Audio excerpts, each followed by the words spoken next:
السلام عليكم ورحمة الله وبركاته. ازيكم حبايبي؟ عاملين ايه؟ يا رب تكونوا بخير.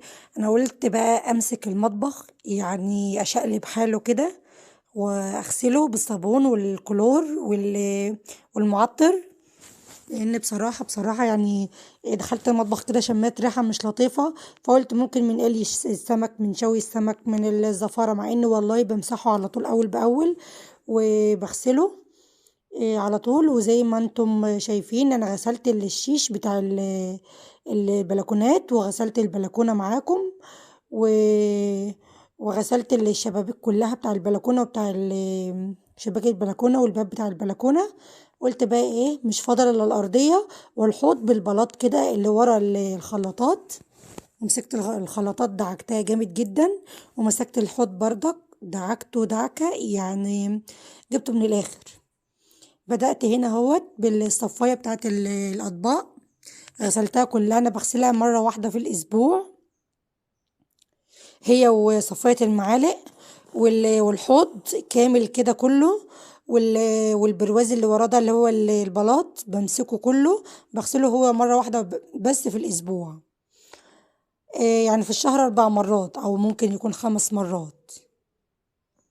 إيه حبايب قلبي، ما تنسونيش في الاشتراك وتفعيل الجرس عشان يوصلكم مني كل جديد، ولايكات بقى يا امارات، لايكات كتير كتير وكومنتاتكم الجميلة، وما تنسونيش بقى في دعواتكم الجميلة.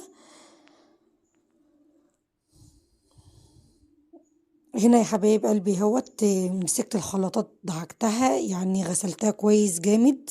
كنت حاطة صابون سايل اللي هو البريل، وحاطة اوكسي بردك ده عشان اغسل الحوض والصفايات. انما الارضيه حطيت كلور، مع ان الكلور بيزحلق في الارضيه، بس حاولت امسك نفسي على قد ما اقدر بصراحه يعني. والله العظيم يا جماعه اكتر من مره كنت هتزحلق، بس مسكت نفسي على قد ما اقدر.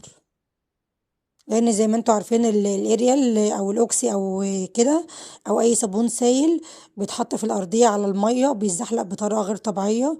وطبعا وقعت البلاط، ربنا يعافينا ويعافيكم يا رب العالمين، واسترها علينا جميعا.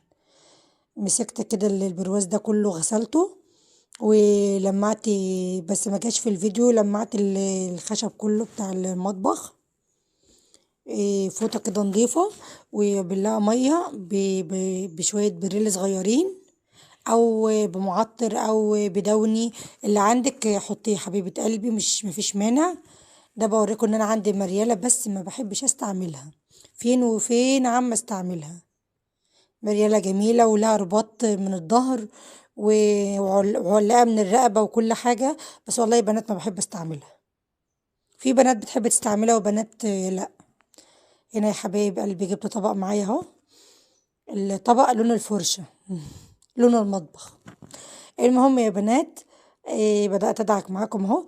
طبعا لو لبست شبشب في الوقت ده هقع، وما أدركوا بقى ما وقعت البلاط. هنا تليفوني تقريبا كان الأذان بيأذن. هنا يا حبايب قلبي بمسك البلاط بدعكه دعكة محترمة جدا. انت بتمسحي بلاطك وكل حاجة بالشرشوبة بتاعتك، بالمية بالمعطرات. بس يا بنات العاملة دي جميلة جدا، تكفيك ان انت ممكن تقعدي 3 4 ايام ما تمسحيش مطبخك ولا تيجي جنبه. بتغسليه بالفرشة كويس قوي، يعني اي حاجة بت لازقة في البلاط بتطلع، اي حاجة مش كويسة اللي بتعقم الارضيات بتنضفيها. انا يا حبيب قلبي بمد الفرشة تحت المطبخ وتحت البوتاجاز، وما بين الارجل كده بتاع المطبخ والبوتاجاز. انا بص كنت بصراحة تعبت جدا جدا. انا نفسي قوي اجيب شيالة للانبوبة، لان الانبوبه زي ما انتوا عارفين بتعلم مكانها كده. نفسي اجيب والله العظيم شياله، ان شاء الله ان شاء الله باذن الله هجيبها. انا يا حبايب قلبي دخلت البلكونه كانت وحشه جدا. مسكتها كده، بصوا يا بنات، انا كنت الاول كنسل المطبخ وكنسل البلكونه. مسكتها يا بنات كده، بصوا غسيل مفيش بعد كده بصراحه يعني.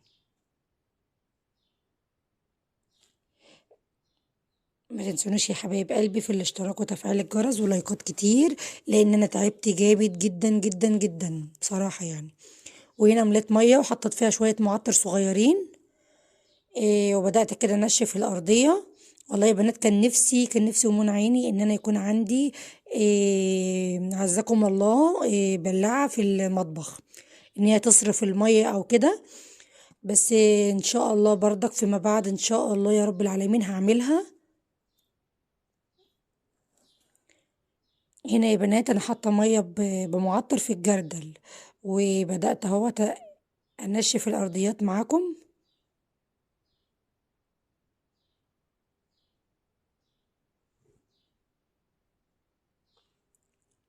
كنت هنا تعبت جدا جدا جدا.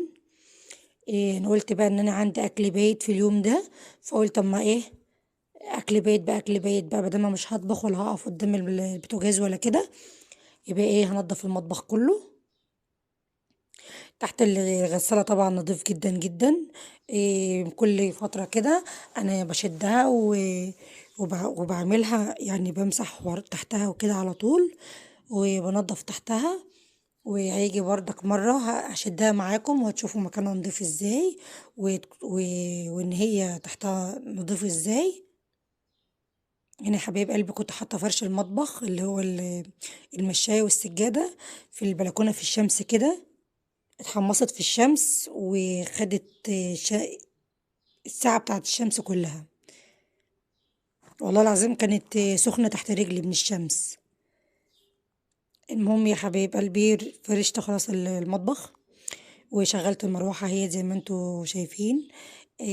يعني بتطر معايا المكان كده لأن الجو حر جدا، وبتنشف معايا الأرضية بردك. متنسونيش يا حبايب قلبي في اللايكات وكومنتاتكم جميلة. واللهم صل على النبي. احلى واجمل ناس دخلت حياتي في الدنيا. هنا بقول لكم ان الحوض كله نضف معايا اهو، وبحط المصفى ديت علشان اي حاجة برميها فيها، وفي الاخر برميها ايه في كيس. وغسلت البوتاجاز ونضفت المطبخ كله وزي ما انتم شايفين البلكونة نضفت معايا. البلكونة كلها نضفت معايا. كنت غسلت البوتاجاز غسلة تمام التمام. واشوفكم على خير يا حبايب قلبي، والسلام عليكم ورحمة الله وبركاته.